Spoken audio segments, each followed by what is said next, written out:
প্রিয় দর্শক, আপনাদের ভালোবাসায় আসলাম এক অসহায় মেয়ের কাছে। আমরা শুনবো তার জীবনের কাহিনী। আসসালামু আলাইকুম। ওয়ালাইকুম আসসালাম। হ্যাঁ, ওয়ালাইকুম আসসালাম। আপু কেমন আছো?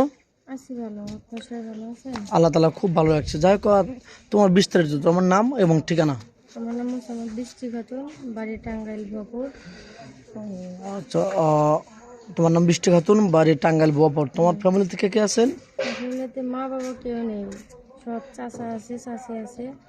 এখন আমাদের এখানে তুমি আগেও ভিডিও করেছো না? হ্যাঁ, খুশি তখন কেউ সাড়া দেয়নি, ভালো মনে মানুষ আমি পাইনি।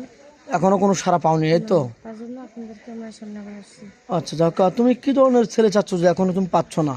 কিরকম ছেলে চাচ্ছ? আমি চাচ্ছি বিয়ে বিয়ে করছে, তাতে সমস্যা নেই, বয়স বেশি তাও সমস্যা নেই, শুধু একটা ভালো মনের মানুষ আমি চাই। বুঝতে পারছি।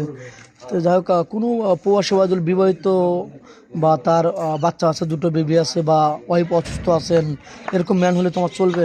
হ্যাঁ, আমার চলবে, তাতে কোনো আমার সমস্যা নেই। তাতে কোনো আপত্তি নেই না? আপত্তি নেই, আমি মেনে নিতে পারবো।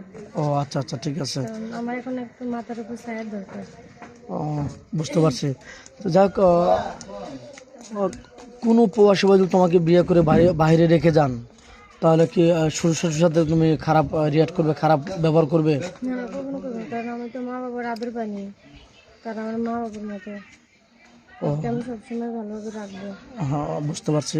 এটা সত্যি বলছো তো? হ্যাঁ, সত্যি বলছি। আবার বিয়ের সাথে হইলো আমাদের দ্বারা, আমরা বিয়ের সাথে দিলাম, আমাদের তো ছোট করবে না বা হেয়প্রতিপন্ন করবে না তো? কখনো ছোট করবো না, সে করবো না।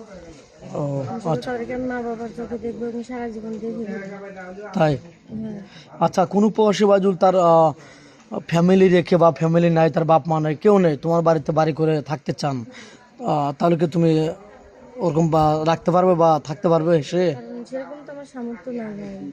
তোমার ঘর বিটাও নাই? না, কারণ আমার নিজের থাকার জায়গায় নেই, তার জন্য আমি একটা ভালো মনের মানুষ খুঁজতেছি।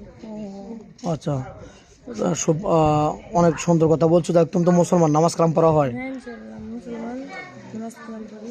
নামাজ কালাম পড়ো? এক কথা দেখেন, গোবরে পদ্ম ফুল, গরিব না হলে, অসহায় না হলে আমাদের এখানে আসতো না। মেয়েটা খুবই হতদরিদ্র ফ্যামিলির মেয়ে। একবেলা দুই বেলা ভাত ঠিক মতো খেতে পারেন না, কাপড় চোপড়ও ঠিক মতো নাড়তে পারেন না, তার ঘর দুয়ার কিচ্ছু নেই, তার চাচার কাছে মানুষ। যাই হোক, যতটুকু তুলে ধরার আমি তুলে ধরলাম। 2-4-5 মিনিটের মধ্যে জীবন গল্প শেষ করা যায় না। যাই হোক, তোমার ফোন নাম্বারটা দিয়ে দাও। হ্যাঁ, আমার কোনো ফোন নাম্বার নেই, আমি ঠিক মতো খাইতে পারি না, ফোন পাবো কোথায়? নিজের পোশাক ঠিক মতো কিনতে পারি না, আমার কোনো ফোন নাই।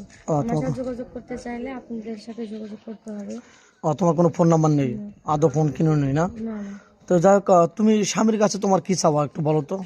আমার স্বামীর কাছে চাওয়া তার ভালোবাসা, সেজন্য আমার পাশে সারা জীবন থাকে, এবং আমি তাকে সারা জীবন ভালোবাসা দিয়ে জন্য রাখলে রাখতে পারি।